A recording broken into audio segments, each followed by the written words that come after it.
Donc bienvenue.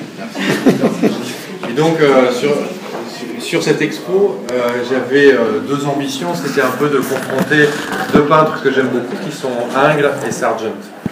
Alors je fais un tout petit résumé pour ceux qui ne connaissent pas mon travail. Moi je suis un peintre qui aime me servir de différents sujets pour aborder la peinture étant mon objet d'étude. Et j'ai choisi pendant 12 ans de travailler sur le paysage comme sujet unique dans un chapitre que j'ai appelé la possibilité de peindre. La possibilité de peindre étant pour moi à la fois un apprentissage mais en même temps une manière d'envisager toutes les problématiques actuelles de la peinture. Il y a 2 ans, j'ai tourné une page sur ce chapitre et je suis passé au chapitre suivant qui est le plaisir de peindre. Et sur le plaisir de peindre, l'idée était de travailler tous les sujets de la peinture, c'est-à-dire de quitter le monde contemplatif pour aller vers un monde plus narratif, de quitter un peu les profondeurs de la peinture pour aller visiter son ampleur. Et donc dans ce projet, j'ai commencé par une introduction qui s'est appelée Les Demoiselles oubliées. Donc c'est le catalogue qu'on a fait. Et dans ce catalogue, l'idée, c'était de retrouver un peu la mémoire, le souvenir. Et c'est par les paysages, cette fois-ci par l'intérieur. C'est comme si j'avais passé 12 ans à la fenêtre à regarder le paysage, et tout d'un coup j'avais fait un ou deux pas de recul et je m'étais retrouvé dans une pièce. Et dans cette pièce, j'ai découvert tout un nouveau vocabulaire de peinture. C'est-à-dire qu'avec le paysage, je n'avais que l'horizontal, et tout d'un coup, avec l'intérieur de la pièce, les verticales sont arrivées, les obliques. Et puis avec l'intérieur est arrivée aussi la lumière artificielle, donc tout un jeu sur la lumière qui est apparu, entre la lumière naturelle et la lumière artificielle. La mémoire, le souvenir. Donc là, il y a eu mon modèle qui m'a servi, voilà, donc Emeline qui était là, qui était le modèle qui m'a servi pour commencer à travailler le nu, la nature morte, la scène de genre. Donc il y a eu tous ces nouveaux univers qui sont arrivés comme ça dans mon travail. Après avoir fait cette série sur les demoiselles oubliées, j'ai décidé de rentrer dans le cœur de mon chapitre, sur le plaisir de peindre. Et dans le cœur de ce chapitre, il y avait l'ambition de me confronter au maître du passé. Ça a commencé avec Vermeer, il y a eu Rubens qui a été évoqué à un moment, Rembrandt. Et pour cette première exposition avec Sam Ducamp, je voulais que ça soit à Paris, je voulais travailler sur un peintre vraiment français qui était Ingres. Et le projet de l'exposition est né autour d'Ingres. Ingres, ce qui m'intéressait chez lui, c'était surtout les portraits, des portraits de commande, qui à lire sa correspondance étaient des choses qui étaient assez fastidieuses pour lui. Il avait l'impression de sacrifier son art à ces portraits qu'il avait besoin de faire pour vivre. Mais moi, je le soupçonne aussi d'avoir caché un peu un plaisir de peindre dans ses portraits, et notamment dans les drapés. C'est pour ça que j'ai décidé de privilégier les drapés au visage. Quand on regarde la manière dont il avait de composer ses tableaux, souvent en escamotant les mains, qui était là plus pour guider une manière de montrer le tableau, où est-ce qu'il fallait le regarder. Et quand on regarde la direction des mains, il va indiquer des plis dans les tableaux, il va indiquer des matières qui sont rendues. Et tout ça m'intéressait comme sujet de peinture. Et en fait, dans ces portraits, quand on les regarde aujourd'hui, on ne va plus au Louvre pour voir le portrait de Madame de Moitessier, on y va pour regarder de la peinture. Et en fait, ce que j'ai décidé, c'est d'enlever les visages et de laisser le drapé qui, pour moi, est la peinture de Ingres. Ensuite, ces portraits, j'ai voulu les placer dans un univers qui était un peu plus contemporain. Essayer de parler de la mémoire d'aujourd'hui, qu'est-ce qu'était le temps qui passe. Et en fait, plutôt que de les situer dans un intérieur qui était un intérieur, on va dire, 19e bourgeois, j'ai décidé de les placer dans des intérieurs qui étaient plus, qui évoquaient notre monde d'aujourd'hui. Donc on peut avoir au début ce salon de coiffure, qui est un salon de coiffure à Boston, qui a été dévasté par les subprimes. On retrouve aussi cette maison bourgeoise américaine, qui a été abandonnée suite à l'écroulement de l'économie.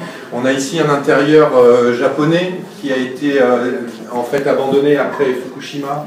On a ici un hôpital dans les pays de l'Est, qui a été aussi abandonné à la chute du mur.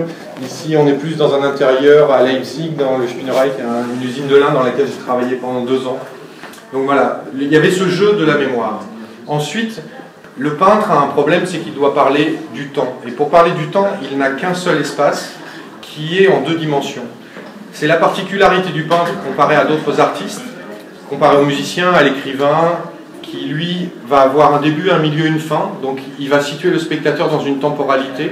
Pour le peintre, c'est le spectateur qui va choisir sa temporalité. Donc le spectateur, il est libre de rester 2 secondes, 1 heure ou une vie devant un tableau. Pour nous, le problème en tant qu'artiste, c'est de lui donner suffisamment de matière pour que ce tableau le trouble suffisamment pour rester longtemps dedans. Et cette obsession du temps est vraiment une obsession de peintre. Et donc, moi, pour parler du temps, j'ai trouvé plusieurs astuces. Ces astuces, elles me viennent majorité de mon expérience sur le paysage dont je vous ai parlé avant. Quand je peignais des paysages, je m'amusais à le travestir. C'est-à-dire que je m'amusais à peindre une aube qui était en même temps un crépuscule. Et quand je travaille sur ces portraits, c'est un peu la même chose. Je m'amuse à parler d'un moment de la journée qui est complètement indéfini. Donc par exemple, le portrait ici de la comtesse de Broglie, j'ai essayé de composer le tableau pour que la logique de la lumière fonctionne. C'est-à-dire que la robe est éclairée par la fenêtre. Par contre, la robe est éclairée par une lumière froide alors que la fenêtre est éclairée par une lumière chaude. Donc en fait, la femme se situe dans deux moments de la journée. Quand on est sur ce portrait-là, la fenêtre, la robe et les lavabos sont éclairés par une lumière qui pourrait être une lumière d'hiver. Par contre, la fenêtre, pour moi, est une lumière du matin. La robe est une lumière neutre, plutôt d'une journée de brume, alors que le soir vient éclairer le lavabo. Donc en fait, ce jeu de temporalité m'a beaucoup intéressé. Et au fur et à mesure que je travaillais sur Ingres, le souvenir des tableaux de Sargent était en train de monter en fait en moi. Sargent est un peintre intéressant parce que c'est un peintre qui a des parents diplomates. Il est né à Florence, il a fait les Beaux-Arts à Paris, il est américain et il a fait une grande partie de sa carrière en Angleterre. Et quand il a étudié à Paris, il a rencontré Monet. Donc on sent que c'est une période un peu charnière. Entre Ingres et Sargent, il n'y a que 30 ans qui les séparent. Et pourtant, entre ces 30 ans, il va se passer plusieurs révolutions dans l'histoire de l'art. L'apparition de la photo, la théorie des couleurs de Chevreul. Donc on va peindre complètement différemment. En même temps, les transports vont exploser. Donc Sargent, c'est quelqu'un qui va beaucoup voyager dans sa vie, alors que Ingres, on va dire qu'en dehors de l'Italie et la France, il ne va pas énormément bouger. Et donc, Sargent, pour moi, commence la modernité en peinture. Donc, les confronter était quelque chose pour moi de très très intéressant. Et vous allez regarder dans la manière dont les Ingres faisaient poser ces personnages, on sent qu'il y a quelque chose de figé. On est plus dans une histoire de l'art qui est liée au portrait, dans ce que ça pourrait être dans, par exemple, les portraits des rois de France, des choses comme ça. Alors que chez Sargent, c'est déjà la bourgeoisie qui vient se poser chez le peintre. Et là, on sent qu'il y a plus de mouvement, que la photo est apparue, que le mouvement est libéré.